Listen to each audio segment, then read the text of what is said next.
that the United States Constitution for the American people is our higher law. It is what we look to as what we have in place to protect the people, to have the people's voices be heard. After the Constitution was created, people would carry around a copy of the Constitution in their pocket. It was like scripture to them. And so therefore I think that we do take precautions in changing our higher law. The rule of law, when I think of it in regards to tyranny of the majority, is you say with the rule of law that everyone has these rights. Tyranny of the majority is the sense that the majority can oppress the minority because it's the majority will, and you see that as pure democracy. Whereas minority, you would argue, still has these rights. And rule of law would say that even though the majority of people may want this, you still have to apply the law to these minority people. You still have to apply the rights to them. This is definitely a big concept with the founding fathers in particular. James Madison once said, if all men were angels, no government would be necessary. But because people aren't angels, you do have minority rights being abused, majority rights being abused, things like that. You need to protect those in all cases. That's why it's really helpful to have rights enumerated. But Hamilton, though he wasn't in favor of the Bill of Rights originally, with the inclusion of the Ninth Amendment in this concept of Bill of Rights, that's why he eventually was in favor of this, because it's not just those rights listed. There is the potential that you really do retain all rights. Victoria, you come back to that question in response to a question from my colleague here with a very nice response about angels and Madison and pins and whatever. but I mean, it is a really, really important point, and I think you recognized it. So.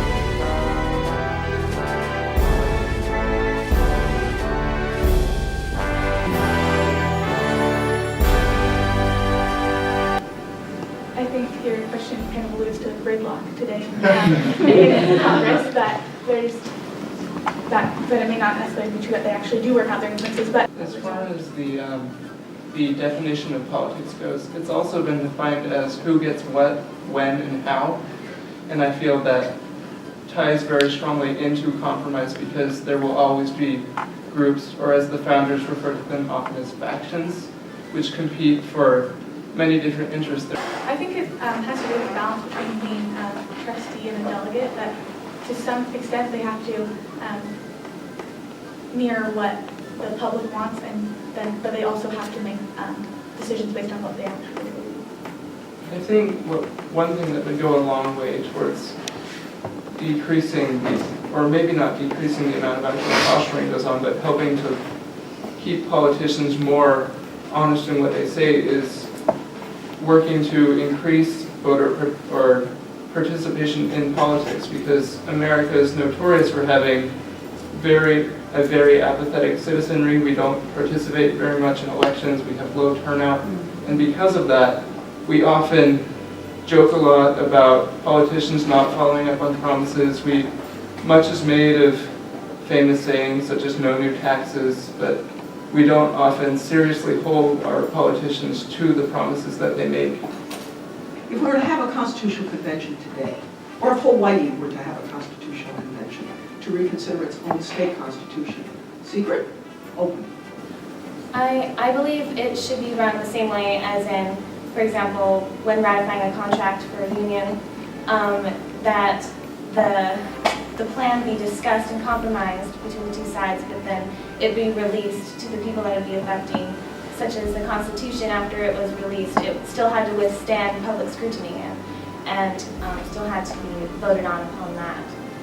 So just being negotiated could be in secret, but then while taking ideas from the public, but then also after the plan is constructed, that it would be released and then debated more.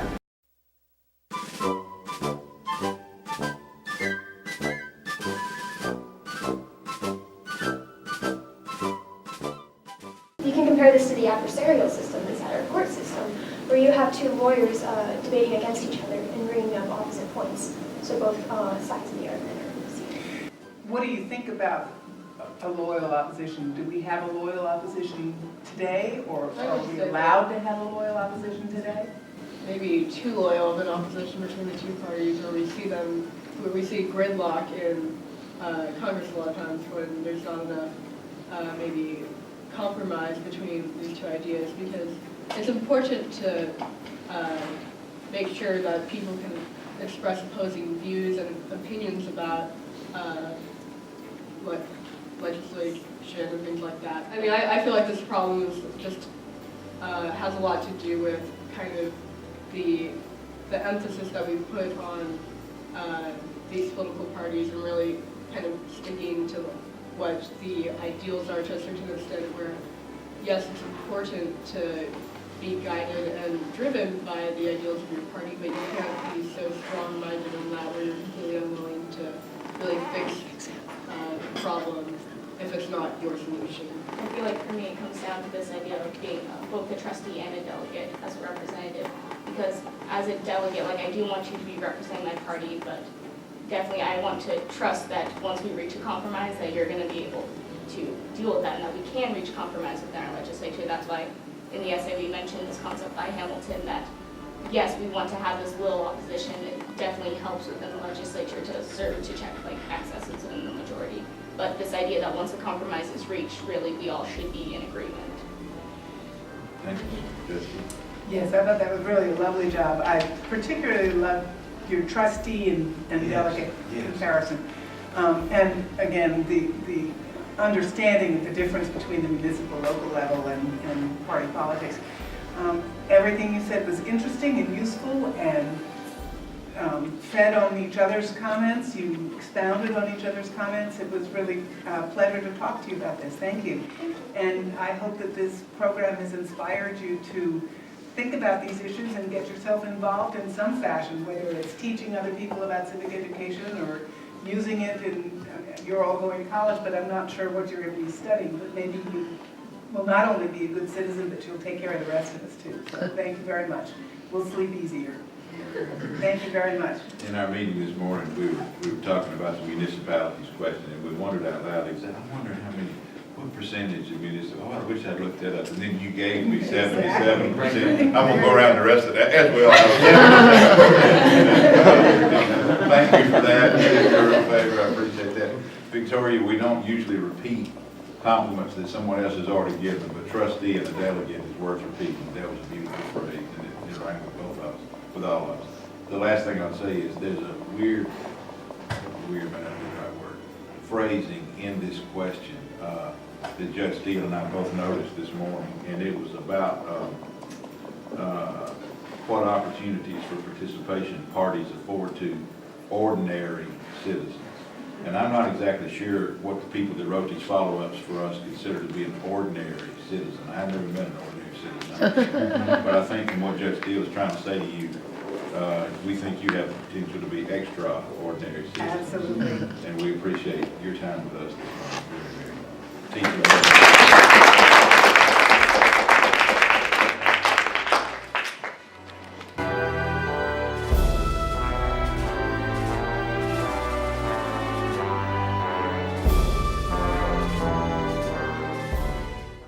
What is the relationship, if any, between contestation for power and the concept of limited government?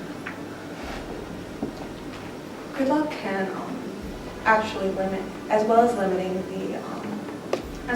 Congress, it can also help in some ways by preventing bad legislation from going through.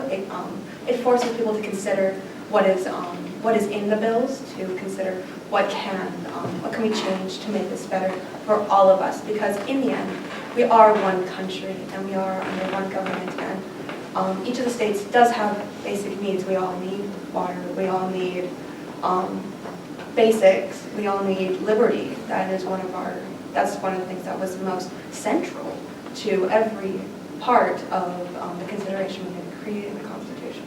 In Federalist 84, Hamilton talks about how he's essentially addressing the argument that you need a Bill of Rights in the Constitution. And he says that you don't need a Bill of Rights in the kind of government we're setting up because of the separation of powers. He says that we're not giving any government, or in this case the federal government, the power to step into the lives of people and take away these rights. So why would we need a Bill of Rights prohibiting that when there's no power to do it in the first place? So in that regard, having this contestation, the separation of powers, helps limit government because it doesn't give the government power to take away individual rights. Well, talking about that, after 9/11, Congress and the President were closely aligned and took away a lot of individual rights. Do you think Congress should have stepped back a bit and considered whether or not, like, infringing on Fourth Amendment rights was appropriate, or the President's responding to a national crisis? I believe at that time there should be unity because it's such a time of confusion and not many people know what's going on, and everyone is looking to the President and Congress, to the leaders of our nation, to see what we should do in this time of crisis. And usually times of crisis are new experiences. They don't have a precedent. Like, what would we do if 9/11 had happened? If we didn't have with Congress and the President being unified, I think we'd be in a state of greater turmoil than we had been before. With 9/11, I think you consider that an exigent circumstance, where it's something, like Tiana said, there's no precedent for it, we don't know what's happening. So in that case, I think it's something that they need to be able to prioritize security over everything else. However, that line between individual freedom and security is something we've been trying to draw since the beginning of our Constitution.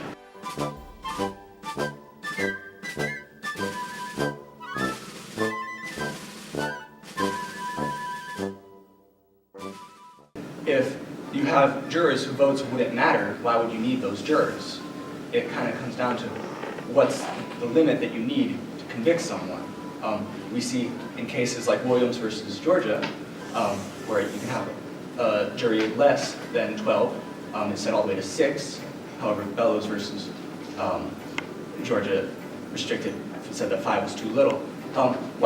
If you had jurors that didn't need to vote with the others, in order to have a confirmed conviction, why would you need those jurors? Back then, they kind of relied on the system of knowing the person's reputation, and kind of like, oh yeah, I know Farmer Joe, he's a pretty good guy, and that kind of added to the credibility of, the verdict. Well, if we argue all the way back to the origin of juries under the Normans, it was kind of this vote of confidence by your relatives and neighbors that you could remain in this community, that you were essentially a worthy citizen. Well, this kind of comes back to this whole procedural justice and the substance of the law, where the procedures are followed, but that doesn't mean that the laws themselves are just. I thought you guys did a great job. I was really impressed with the whole concept of, it's a procedural question, but you have to mention substantive justice. And I was impressed by that. We haven't heard anything like that today. Specifically as it pertains to, the waiver of Miranda rights. And, everybody waives and it's this understanding. So yeah, the procedural safeguards are there, but in application, is it really fair and just? And I thought you guys really hit on that. I asked you a question, what's the most important? Everybody had a different answer. And you start to think, well, if you take one of these away, wow, that really fundamentally changes the system. And so I thought that was really great to hear all your perspectives. I was impressed that nobody, just sat out and took a break here. Everybody wanted to jump in and answer questions. And I think you guys really hit it.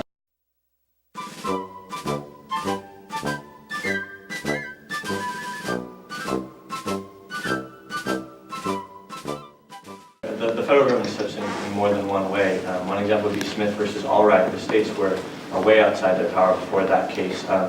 In denying blacks the vote by excluding them from political parties and then saying that people that weren't members of political parties couldn't vote. Smith versus Allred said that you couldn't make this restriction. Photo IDs are a very big topic, especially recently with Texas still fighting for their strict photo IDs laws.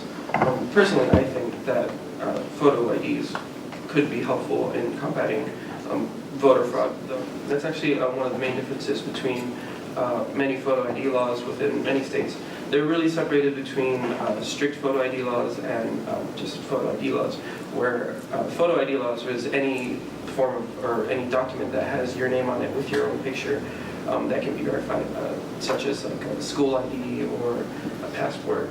But with strict photo ID law states such as Texas, they specifically have only about 4 forms of identification that you can use to vote. And many voters or voting age people in Texas don't actually have those identifications. Yeah, and those people are often minorities. And I just think that, for me, the decision comes down to the balance of, is it worth excluding the minorities who that would make it difficult for versus the prevention of voter fraud. And personally, I don't think percentage-wise it's it's a minuscule percentage of voter fraud that's affecting our elections. I don't think it's worth excluding the minorities that might be affected. Some people feel that when the Supreme Court engages in judicial review, that they're actually making public policy and that this is actually the domain of Congress. What do you feel about that position? That judicial review may be the court overstepping its bounds? I think that judicial review in its origin is necessary because what I was talking about earlier with maintaining the Constitution as the highest law. It's meant in the judicial system to like distinguish between what has importance and what has precedence. But to speak to your point, I don't think the court, just by simply ruling something unconstitutional, can really enact change on its own. Because although it doesn't happen much today, the executive and the legislative branches can ignore a decision by the judiciary. And also to answer the part of your question about judicial review reflecting popular opinion, that's not always the case. It was often the case in the Warren Court and in the Burger Court because it did pass things like civil rights issues and Roe v. Wade, but we see in like the Rehnquist Court and now the Roberts Court, a lot of decisions are made in favor of corporations, such as Citizens United versus FEC, McCutcheon versus FEC, and Burwell versus Hobby Lobby. I concur, but to offer more specific feedback than just that, I like that you gave some examples that we hadn't heard before. The non-delegation doctrine, I mean, we've had it alluded to, but we didn't have anyone call it out by name yet, so that was really nice. I especially liked this slight discussion about low voter turnout. I like that you guys identified a problem and you talked about it in its historic context, and then you actually tried to offer a solution, like increasing civic education. I thought that's a really great way to attack really any question. You give historical context, and you also offer a solution. That's great. And I also liked how you felt comfortable disagreeing with each other. I mean, that's the best way to get a good conversation going, is by feeling free to disagree. Because clearly none of these questions have extremely straightforward answers, and there's no one correct answer to anything that we ask. I would agree with my colleagues. I felt that your prepared remarks were extremely well organized, very, you carefully covered the material, you covered a lot of ground, but very succinctly, which I appreciated, and that set the stage for a really good discussion with the Q&A and allowed us to open up into areas that we could cover further.